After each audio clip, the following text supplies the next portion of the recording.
여러분, 이번에도 수익을 내고 싶다면 오늘 영상 정말 집중해서 보셔야 되는데요. 금일 한국 증시는 외국인과 기관 수급이 다시 대형 기술주와 반도체, 부품주 쪽으로 들어오면서 시장의 중심이 조금씩 다시 정리되는 흐름을 보여주고 있습니다. 특히 지금 시장에서 단순히 코스피가 올랐다, 내렸다가 중요한 게 아니죠. 돈이 들어오고 있느냐, 신고가를 만들고도 다시 버티고 있느냐, 어떤 종목이 AI, 전장, 반도체 패키지, MLCC라는 핵심 키워드를 동시에 가지고 있느냐, 바로 이게 중요한 거죠. 최근 한국 증시에서 강하게 움직였던 종목들을 보면 공통점이 있습니다. 단순 기대감만 있는 종목이 아니라 AI 서버, 전장, 반도체 부품, 패키지 기판, 고부가 소재 쪽으로 돈이 몰리고 있습니다. 그런데 여기서 우리가 절대 놓치면 안 되는 종목이 하나 있습니다. 안녕하세요. 차트 분석하는 남자 차분남입니다. 오늘 말씀드릴 종목은 삼성전기인데요. 삼성전기 이 종목 왜 지금 봐야 하느냐? 이유가 명확합니다. 이 종목은 단순한 전자부품주가 아닙니다. MLCC, 카메라 모듈, 반도체 패키지 기판, 전장 부품까지 전자부품 대장주입니다. 쉽게 말씀드리자면 전자제품을 사람 몸으로 비유하면 삼성전기가 만드는 부품들은 몸속에 들어가는 신경, 눈, 혈관 같은 역할을 합니다. 스마트폰이든 자동차든 AI 서버든 로봇이든 전기가 흐르고 신호가 움직이고 데이터를 처리하려면 작은 부품들이 반드시 필요합니다. 그 작은 부품 하나가 없으면 완제품은 제대로 작동하지 않습니다. 그 핵심 부품을 만든 회사가 바로 삼성전기고요. 여기서 첫 번째 핵심은 MLCC인데 MLCC 단어가 뭔가 낯설게 들리시죠? MLCC는 전자제품 안에서 전기를 안정적으로 조절해주는 작은 부품인데요. 전자제품 안에 들어가는 전기 흐름을 부드럽게 만들고 불안정한 전압을 잡아주는 역할을 하죠. 사람 몸으로 보면 심장 박동을 안정적으로 유지해주는 역할이라고 보시면 되고요. 요즘 전자제품이 어떻게 바뀌고 있습니까? 스마트폰은 더 고성능화되고 있고 자동차는 전장화되고 있고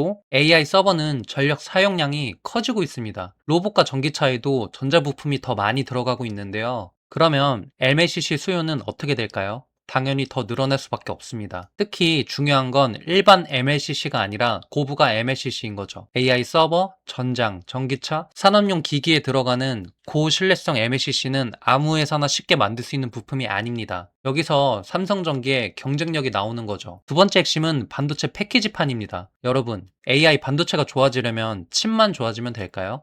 아닙니다. 칩과 메인보드를 연결해주는 기판이 좋아야 됩니다. 신호가 빠르게 오가야 하고 여유도 버텨야 하고 고성능 칩을 안정적으로 받쳐줘야 합니다. 쉽게 말해서 반도체 패키지판은 AI 반도체의 고속도로입니다. 아무리 좋은 자동차가 있어도 도로가 좁고 막히면 빨리 달릴 수 없습니다. AI 서버용 반도체가 커지고 고성능 칩 수요가 늘어나면 패키지 기판의 중요성은 계속 커질 수밖에 없습니다. 즉, 이 종목은 스마트폰만 보는 게 아닙니다. AI 서버, 전장, 자율주행, 반도체 패키지, MLCC까지 한 번에 봐야 되는 종목이고요. 여러분, 주식에서 강한 상승이 나오는 조건은 단순합니다. 첫 번째, 산업 방향성이 좋아야 합니다. 두 번째, 기업이 그 산업 안에서 핵심 제품을 가지고 있어야 되고요. 세 번째, 실적이 따라와야 됩니다. 네 번째, 차트에서 거래대금이 붙어야 됩니다. 삼성전기는 이 네 가지를 모두 가지고 있는 종목인데요. 특히 7월 3일 기준 주가 흐름을 보면 단순히 조용한 종목이 아닙니다. 장중 저가 173만원대까지 흔들었고 종가는 198만원 9천원까지 끌어올렸습니다. 이게 무슨 뜻이냐? 장중에 개인 투자자들은 흔들고 아래 물량을 받아낸 뒤 다시 위로 끌어올리는 힘이 있었다는 겁니다. 이런 종목은 끝난 종목이라고 단정하면 안 됩니다. 오히려 고점권에서 흔들면서 매물 소화가 나오는 구간으로 봐야 되고요. 차트를 확인해 보면 삼성전기는 7월 3일 기준 198만 9천원을 마감하면서 장중 저가 가격에서 강하게 회복한 모습입니다. 이동평균선은 단기선이 위에 있고 중기선도 아래에서 받쳐주고 있는 구조라서 큰 추세는 아직 살아있는 모습이고요. 다만 단기 급등 이후에 200만원 부근에서 매물 부담이 있어 돌파 확인이 필요합니다. RSI는 과열권 진입 이후에 식는 구간으로 보이며 다시 200만원 위로 안착하면 재상승 신호가 강해집니다. 위로는 205만원, 220만원 구간이 1차, 2차 저항이고 강하면 240만원 전고점까지 재도전이 열립니다. 아래로는 180만원 부근이 단기 지지선이고 173만원, 이 타입이 추가 조정을 열어둬야 됩니다. 신규 매수자는 추격보다 185만원, 180만원을 눌림을 확인한 후에 분할 매수 관점이 유리해 보이고요. 손절가는 기간은 173만원 이탈 마감 시에, 목표가는 1차 205만원, 2차 220만원, 강하면 240만원까지 제도 좀 보겠습니다. 자, 차트에서 핵심은 이겁니다. 삼성전기는 지금 바닥에서 막 올라오는 종목이 아닙니다. 이미 큰 상승을 만들었고 시장의 관심을 받은 종목이에요. 그런데 이런 종목은 한 번에 끝나지 않습니다. 진짜 강한 종목은 고점에서 계속 흔듭니다. 윗꼬리를 만들고 장중 급락을 시키고 다시 끌어올리고 개인 투자자들 멘탈을 흔들어냅니다. 왜 그럴까요? 세력들이 개인을 편하게 태워주지 않기 때문입니다. 200만원 부근은 심리적 저항이고 이 가격을 강하게 돌파하고 안착한다면 시장은 다시 신고가 후보로 보기 시작할 겁니다. 반대로 180만원을 깨고 173만원까지 이탈한다면 단기 추세가 흔들리는 거기 때문에 그때는 절대 고집 부리시면 안 되고요.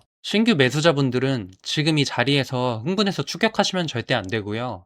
왜냐하면 200만원 부근은 매물이 나올 수 있는 자리입니다. 단기 급등 이후에는 차익 실현도 나올 수 있고요. 장중 변동성이 커질 수 있습니다. 가장 좋은 전략은 185만원에서 180만원 부근에 눌림을 기다리는 거고요. 그 구간에서 밑꼬리가 나오고 거래량이 줄면서 매도세가 약해지고 다시 양봉이 붙으면 그때가 1차 분할매수 구간이고요. 그리고 200만원을 다시 회복하면 어떻게 되느냐? 그때는 시장이 다시 삼성전기를 강하게 보기 시작할 겁니다. 205만원을 거래량으로 돌파하면 단기 추세는 다시 살아납니다. 220만원을 넘으면 본격적으로 신고가 재도전 흐름이 나올 수 있고요. 그리고 240만원 정고점권까지 다시 올라간다면 그때는 단순 반등이 아니라 대형 부품주 안에서 다시 대장 흐름을 만들 가능성이 큽니다. 기존 보유자분들은 어떻게 해야 되느냐? 이미 낮은 가격에서 보유하신 분들은 지금 좋은 구간입니다. 다만 200만원 위에서 일부 익적을 하시면서 리스크를 줄이는 전략도 필요해 보이고요. 아무리 좋은 종목도 급등 후에는 반드시 흔들림이 있기 때문에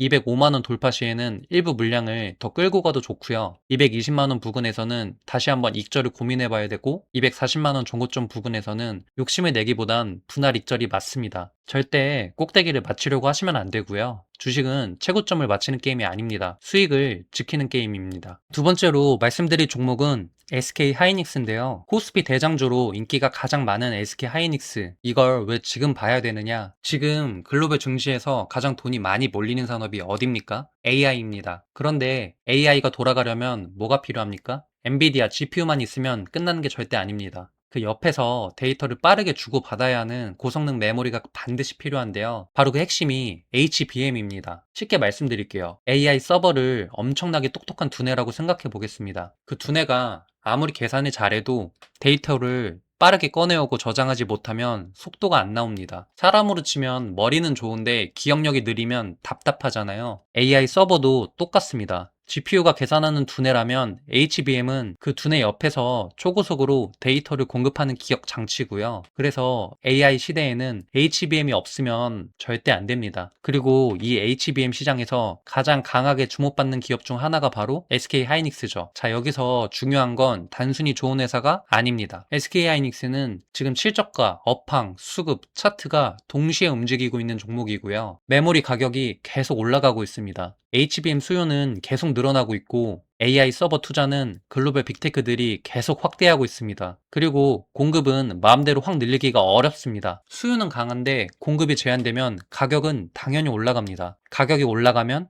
이익은 좋아지고요. 이익이 좋아지면 증권사 목표가는 다시 올라갑니다. 이 목표가가 올라가면 시장에 돈은 다시 들어옵니다. 이 흐름이 지금 SK 하이닉스에서 나오고 있는 건데요. 여러분, 주식에서 대시세가 나오는 조건이 뭐라고 말씀드렸죠? 산업의 방향성이 좋아야 되고요. 실적이 따라와야 되고요. 시장에 돈이 들어와야 되고요. 차트가 살아있어야 됩니다. SK 하이닉스는 지금 이 네 가지를 전부 가지고 있습니다. 물론 주가가 이미 많이 올라온 건 맞는데요. 그래서 아무 자리에서 막 따라가면 절대 안 됩니다. 하지만 중요한 건 이겁니다. 많이 올랐다고 끝난 종목이 있고 많이 올랐지만 아직 업황이 더 좋고 훨씬 더 가격은 높아지는 종목이 있습니다. SK 하이닉스는 후자에 가깝습니다. 왜냐하면 AI 서버 투자 사이클이 아직 끝나지 않았고 HBM 공급 부족 이야기가 계속 나오고 있습니다. 글로벌 메모리 가격 상승 기대감도 아직 살아있고요. 자, 여기서 우리가 봐야 할 포인트는 HBM만이 아닙니다. D램도 봐야 되고요. 낸드도 봐야 됩니다. 서버용 메모리도 봐야 되고요. AI 시대에는 모든 데이터가 폭증합니다. 데이터가 늘어나면 저장 장치가 필요하고 계산량이 늘어나면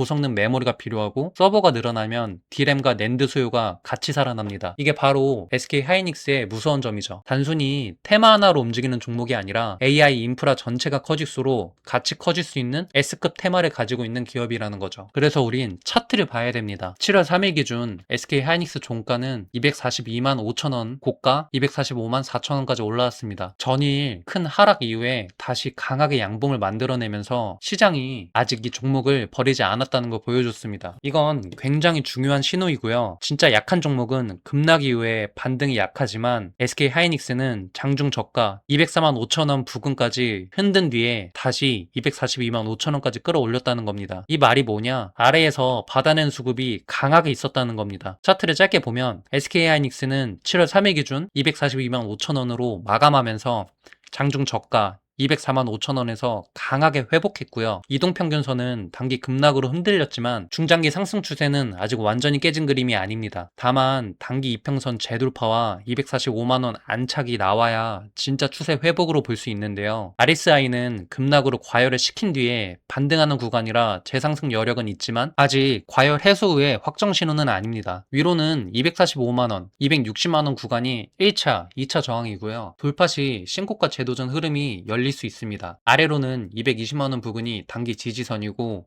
205만원 이탈시에는 추가 조정을 열어둬야 됩니다. 신규 매수자는 추격보다 225만원 선에서 220만원 지지 확인 후에 분할 매수 관점이 유리해 보이고요. 손절가는 205만원 이탈 시에 그리고 목표가는 1차 260만원, 2차 280만원, 강하면 300만원까지 재도전 보겠습니다. 자, 핵심은 이건데요. SK 하이닉스는 지금 무너지는 종목이 아닙니다. 큰 변동성 안에서 다시 수급이 들어오고 있는 종목이고요. 하지만 지금 바로 무조건 간다고 단정하면 안 돼요. 왜냐하면 245만원 부근은 단기 저항이고요. 이 가격을 강하게 돌파하고 안착해야 시장은 다시 SK 하이닉스는 살아있다 라고 보기 시작할 겁니다. 반대로 220만원이 깨지고 205만원까지 다시 밀린다면 그때는 단기 조정이 더 깊어질 수 있습니다. 그래서 지금 기준이 중요합니다. 제가 항상 말씀드리죠.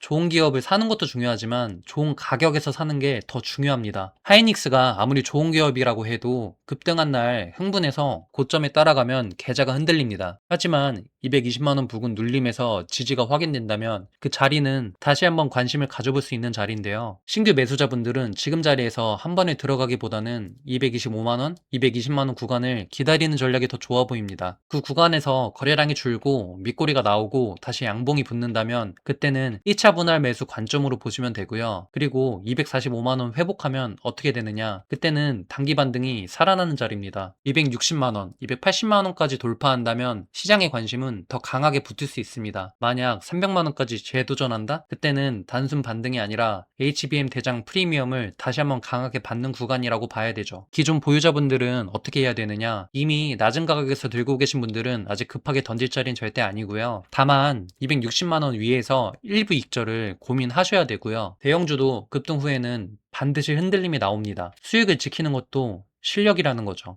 260만원 부근에서 일부 익절, 280만원 돌파 시 나머지 물량은 조금 더 끌고 가는 전략, 300만원 근처에서는 욕심내지 말고 다시 분할 익절, 이런 식으로 대응하시면 되겠고요. 반대로 205만원 종가로 깨지면 어떻게 봐야 되느냐? 그때는 고집 부리시면 안 됩니다. 아무리 SK 하이닉스가 좋은 기업이어도 차트가 무너지면 일단 현금화하고 다시 보시는 게 맞습니다. 주식은 희망으로 버티는 게 아닙니다. 기준으로 대응하는 거고요. 다만 지금은 추격이 아니라 눌림입니다. 몰빵이 아니라 분할이고요. 희망이 아니라 기준입니다. 좋은 기업과 좋은 매수 자리는 다르고요. 신규 매수자분들은 반드시 눌림을 기다리시고 기존 보유자분들은 목표가 구간에서 일부 익절을 하시면서 안정적으로 대응하시길 바라겠습니다. 오늘 영상 시청해주셔서 정말 대단히 감사드리고요. 다음 차범난 채널에서는 더 강력한 종목들로 다시 인사드리겠습니다. 시청해주셔서 감사합니다.